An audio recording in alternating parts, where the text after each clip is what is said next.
Assalamualaikum warahmatullahi wabarakatuh. Pernah nggak sih dengar orang ngomong yang langsung bikin paham dan tak perlu mikir dua kali? Misalnya, Enggak. makanan ini pedas banget. Langsung ngerti kan maksudnya. Nah, hari ini kita bahas tentang alam hakikat dan usul fikih. Yang intinya adalah omongan yang langsung ke inti dan nggak ada maksud tersembunyi. Segmen satu, apa itu kalam hakikat? Jadi, kalam hakikat itu artinya pernyataan yang jelas dan langsung mengungkapkan maksudnya. Misalnya, kalau kamu bilang buku ini berat, itu kalam hakikat karena langsung menjelaskan beratnya buku itu. Nggak ada kiasan atau metafora yang bikin bingung. Pokoknya, nggak ada maksud tersembunyi kalau ngomong yang langsung to the point. Segmen 2, kalam hakikat jelas dan gampang dimengerti. Contoh lain yang gampang banget, matahari itu panas. Nggak usah mikir panjang kan, itu langsung menggambarkan kenyataan kalau kamu lihat matahari ya memang panas. Kalam hakikat ini seperti omongan yang bisa langsung diterima tanpa perlu penafsiran-penafsiran rumit.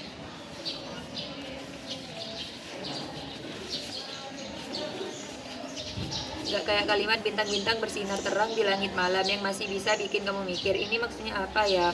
Segmen 3, contoh lucu biar bisa masuk ke otak. Biar makin paham, yuk kita bikin contoh. Biar makin paham, yuk kita bikin contoh. Coba bayangin deh. Apa sih, Cuk? Biar makin paham, yuk kita bikin contoh. Coba bayangin deh, kamu lagi di kafe sama temen kamu dan temen kamu bilang, coba lihat kopi kamu itu pahit banget.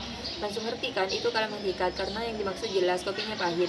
Tapi kalau temen kamu bilang, kopi kamu itu kayak hidup yang penuh tantangan, nah itu mulai masuk ke kalam majas alias metafora yang butuh penjelasan lebih lanjut kan. Makanya kalam hakikat itu kalau ngomong langsung langsung clear dan to the point, nggak pakai kiasan yang bikin kamu bengong.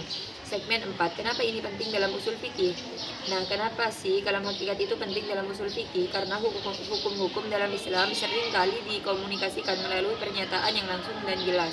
Misalnya, pernyataan yang berbunyi salat 5 waktu itu wajib. Itu jelas kan? Nggak ada kiasan, nggak ada metafora. Langsung jelas kalau salat itu wajib, kita nggak perlu pikir lagi.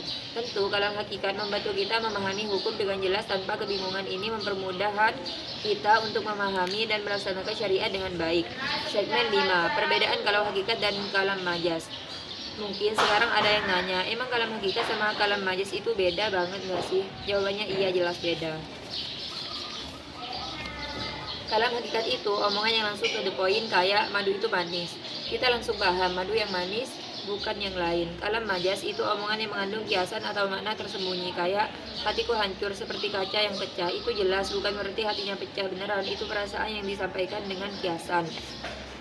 Jatuh kalau ngomong ya jelas-jelas, nggak pakai metafora atau kiasan yang bikin kita bingung. Sedangkan kalam majas lebih ke pernyataan yang butuh penafsiran lebih dalam.